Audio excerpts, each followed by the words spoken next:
4 సంవత్సరాలు కదా మా బాబుకి. సో స్టార్టింగ్లో మాటలు బాగా వస్తుండే, ఈ మధ్య కొంచెం నత్తిగా మాట్లాడుతున్నాను.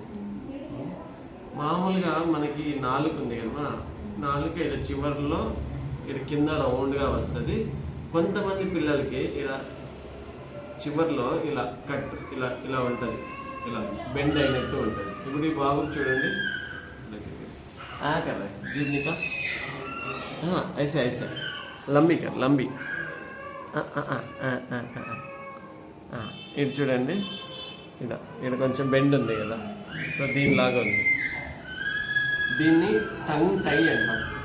టంగ్ టై అంటే కింద నాలుగు కింద ఇది ఉంది కదా కండ మజిల్, అది టైట్గా ఉంటుంది.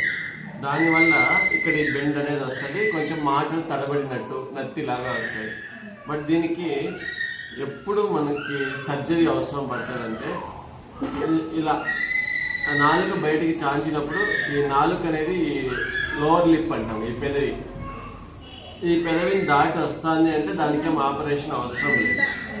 ఓకేనమ్మా, ఈ పెదవిని కూడా ఇలా చాంచినప్పుడు అది బయటికి రావడం లేదు, లోపలే ఉండిపోతుంది అంటే అప్పుడు దానికి చిన్న సర్జరీ ఉంటుంది. దాన్ని లూజ్ చేస్తారు, కింద ఉంది కదా దాన్ని కొంచెం కట్ చేసి లూజ్ చేస్తారు, అప్పుడు ఫ్రీ అయిపోతుంది, అప్పుడు మాటలు బాగా వస్తాయి. అంతే, అదేం పెద్ద వ్యాధి ఏం కాదు, అదేం కాదు. చిన్నప్పటి నుంచి పుట్టినప్పటి నుంచి కొంచెం టైట్ ఉంటుంది వాళ్ళకి, అంతే. దానివల్ల కొంచెం నత్తిగా వస్తున్నాయి. చూద్దామా, ఇప్పుడు 4 years. ఇప్పుడు నాతో మాట్లాడినాడు కదా, బాగానే మాట్లాడుతున్నాడు. సో అంతగా భయపడాల్సిన అవసరం అయితే లేదు.